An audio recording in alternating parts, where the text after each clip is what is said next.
Hey Facebook friends and YouTube. I'm going to make a video now about what I just posted and expand on that. But that is a quote, what I just posted from Shakespeare. He says, you can make a heaven out of hell or a hell out of heaven in your mind. Your mind can make a hell out of heaven or heaven out of hell. So the point is that you can either look at the negative or you can look at the positive, and you can have a great situation but feel like you're in hell. Or you can have a horrible situation and feel like you're in heaven. And it's all about your perception. And it's all about your mind and how you choose to see things, you know? And I had that thought and that epiphany after the death of my fiance 7 years ago, that I realized it's all about perspective, you know? And you can't always see bad things as bad. You have to see, every cloud has a silver lining. Sometimes what we think is bad might be good, or what we think is good might be bad. So, like when God takes something away, you need to think, okay, well, maybe that wasn't the best for me. Maybe what I thought was good was bad. Maybe what I think is bad is good. Anyway, so just apply that to your own life. Think of situations where you think something is bad, but try and flip that around and think, well, maybe that's actually good. And then think about why it could be good. And then things that you think are good, realize, well, maybe they're actually bad. Like, obviously, ice cream and candy and junk food, we think those are good, but they're bad. I mean, they're bad for our teeth, And then things that we think are bad in our flesh, like spinach or salad, are actually good. So that is a pretty much solid rule for a lot of things in life. Or going on a walk or a run, we think it's bad because, oh, it's like painful, but it's good because it leads to a more in shape body and it releases endorphins, so it makes you happy. So anyways, we just need to really see that life and happiness in life is all about your perspective. Are you going to look at the good things or the bad things? Are you going to focus on good things or bad things? And it all starts in your mind. Joyce Meyer wrote that Battlefield of the Mind, which is a great book, and that is for sure the key to life. Everything starts in your mind. Your thoughts become your actions become your habits, and that becomes your life. So it all begins with your thoughts, how you choose to think about things. And you can choose how you're going to think about things. You can choose to be happy about something, you can choose to be angry. And people often, I think like, well, I can't help but feel this way, or that person made me angry. And I used to always correct people like, no, they didn't make you angry. You made yourself angry. Because we can choose to get angry or not. We can choose to be offended or we can choose to not be offended.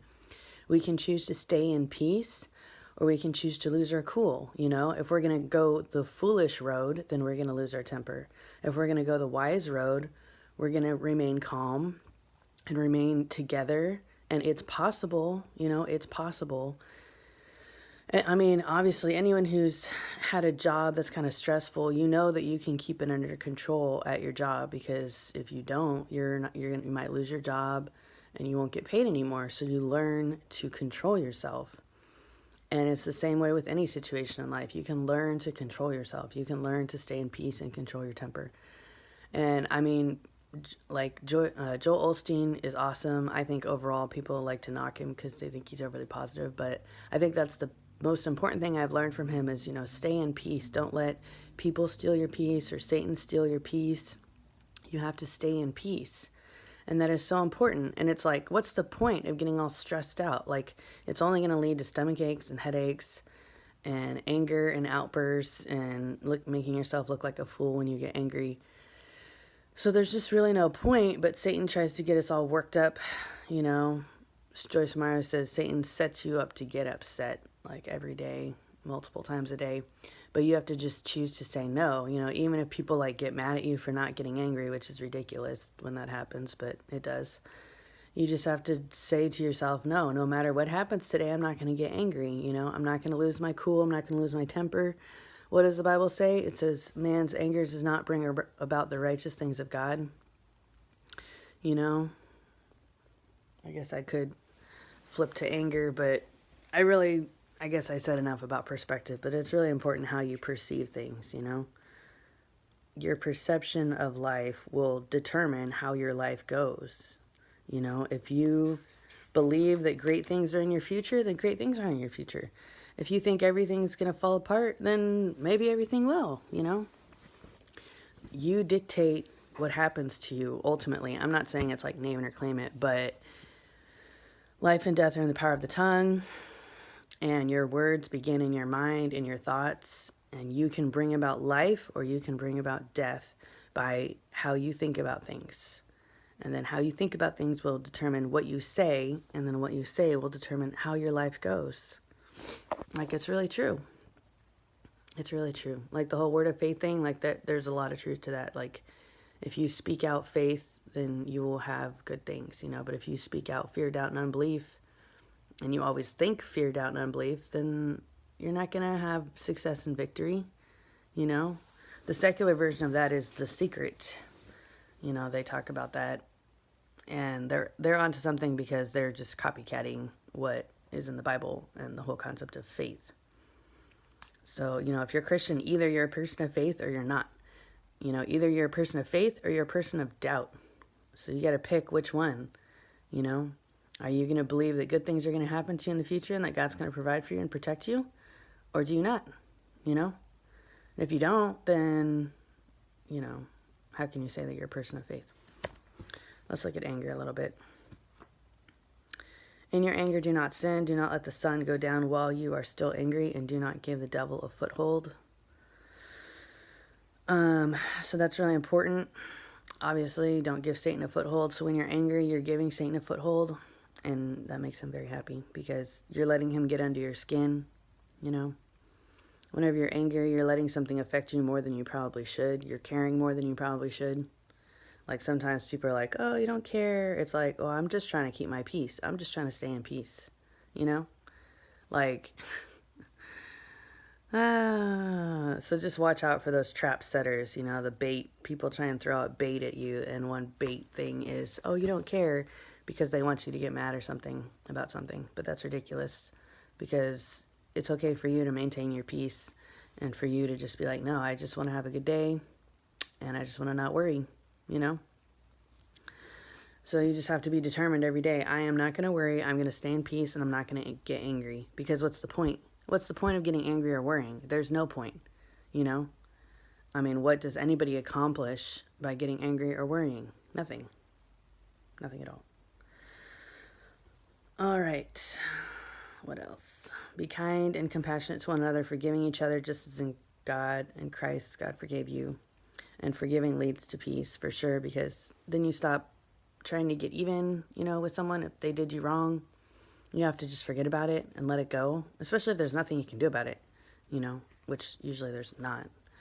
So you just have to let things go, and that's forgiveness. And if you can forgive, you will have a better life and you will live in peace, you know, because when you're unforgiving and you're bitter, that's when people have a horrible life, for sure. So you don't want to be like that. Better a patient man than a warrior, a man who controls his temper than one who takes a city. Yeah. So if you want to feel like, okay, I had a good day, then that probably consists of you remaining calm, staying in peace, having a peaceful day. You know, then you can have a joyful day if you stay in peace and you don't lose your temper. Weeping may remain for the night, but rejoicing comes in the morning. That's a good verse regarding perspective. Is that, you know, things might be hard for a little bit, but joy can come in the morning. And you have to have faith about that, you know. Either you have faith or you don't. And you have to have faith that, you know, even though things might be hard for a time, they'll get better. And you don't need to, like, make things bad forever by focusing on the bad things that happened in the past. You know, you just have to let the past go. And, I mean, if you can't let the past go, then you can't move forward. You know, and the Bible says, forget the former things, do not dwell on the past. So we're not supposed to dwell on the past. Yeah, we might have been hurt by people, but what's the point of thinking about that over and over again? There's no point. There really is no point. So I pray for you all. I'll just pray real quick. Dear God, I pray that anyone watching this will be able to let go of people that did them wrong in the past, that they will forgive, that they will really make a determined choice to stay in peace and to not get angry and to not be negative or worrying. Help them to have a good perspective about life and help them to focus on the good and to have hope and faith and love for other people. In Jesus' name, amen. May God bless you all. I pray that that helped you. Have a good day.